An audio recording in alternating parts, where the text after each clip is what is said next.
প্রিয় viewers, content মনিটাইজেশনে ফটোতে income, একটা কথা বলবো, খুব ইমার্জেন্সি কথা, কথাগুলো সবাই মনে রাখবে আর কথাগুলো মেনে কাজ করার চেষ্টা করবে, তাহলে আমি বলবো সবার জন্য অনেক উপকারে আসবে। আমার কথাটা হলো এই, তোমরা যারা ফেসবুক প্ল্যাটফর্মে কাজ করছো, যাদের লাইক কমেন্ট কম আসছে, তোমরা কিন্তু লাইক কমেন্টের পরিমাণটা বাড়িয়ে নাও। বাড়িয়ে নিতে হলে তোমাকে কি করতে হবে? তোমাকে প্রতিনিয়ত নতুন বন্ধুর সাথে যুক্ত হতে হবে এবং নতুন বন্ধুর মন জয় করে তোমার পরিবারে আনতে হবে। আর তোমার পরিবারে যখন তুমি আনবে, তখন তুমি তার লাইক কমেন্ট পাওয়া শুরু করবে। এই হলো আমার আজকের মূলত কথা। তো প্রিয় ভিউয়ার্স, তোমরা অনেক কষ্ট করতেছো, কন্টেন্ট মনিটাইজেশন পেয়ে গেছো, আর যারা পাওনি তারা খুব শর্টে পেয়ে যাবে, কারণ ফেসবুক যখন দেওয়া শুরু করেছে তখন সবাইকে দেবে।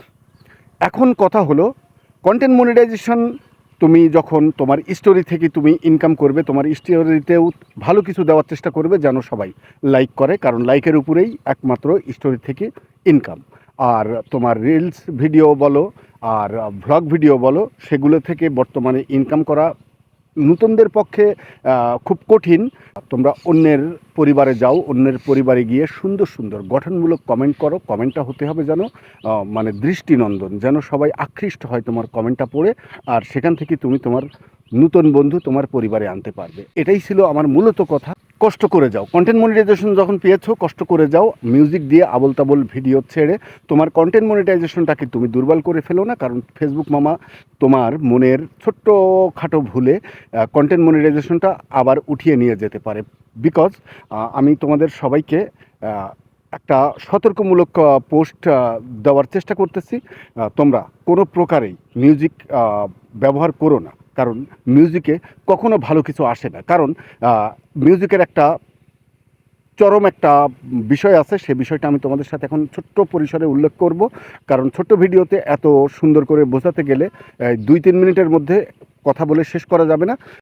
মিউজিক কোম্পানির সাথে কন্ট্যাক্ট হয়, আর এই কন্ট্যাক্টটা থাকে 1 বছর কিংবা 2 বছর। 2 বছর পরে যখন কন্ট্যাক্ট ফিনিশ হয়ে যায়, তখন কিন্তু ওই মিউজিকে কপিরাইট 100% আসবে একবারে। কথাটা কিন্তু খুব মনোযোগ সহকারে শুনবে। তোমরা মিউজিক ব্যবহার করতেছো, মিউজিক ব্যবহার করার একটা দারুণ, আমি কি বলবো, নেগেটিভ দিক আছে, সেটা নিয়ে আমি এখন আলোচনা করব। কারণ তোমার আমার প্রত্যেকের সাথে কিন্তু একটা কমিউনিকেশন থাকে, একটা সুন্দর সম্পর্ক থাকে, যোগসূত্র থাকে। এই যোগসূত্রটা যে কোনো সময় স্টপ হয়ে যেতে পারে। যেমন তোমার ভিডিও আমার কাছে আসতে আসতে আসতে কিন্তু আসা বন্ধ হয়ে গেল, ঠিক অনুরূপ মিউজিক কোম্পানির সাথে কিন্তু ফেসবুকের দারুণ একটা লিয়াজো আছে। সেই তোমার একটা কন্ট্যাক্ট থাকে, একটা মেয়াদ থাকে। সেই মেয়াদ যদি উত্তীর্ণ হয়ে যায় আর সেই মিউজিক তোমার ভিডিওতে রয়ে গেল, কাজেই তোমার ভিডিওতে কিন্তু পলিসি ইস্যু চলে এলো। তো প্রিয় ভাই, তাই বলি, মিউজিক ব্যবহার করো না, নিজের স্ট্রং ভিডিও দিয়ে কাজ করে যাও। প্রিয় বন্ধু, আমি জানি না আমার ভিডিওটি কেমন হলো, কেমন লাগলো তোমাদের কাছে। যদি ভালো লাগে তাহলে তোমরা আমাকে একটু আরও উৎসাহ দিও, আরও যেন নতুন ভালো কিছু তোমাদের মাঝে আমি উপহার দিতে পারি, এই প্রত্যাশা ব্যক্ত করে আজকের মতো গোলাম মাওলা এখানেই আমি বিদায় নেব। সবার সুস্বাস্থ্য কামনা করি। আল্লাহ হাফেজ।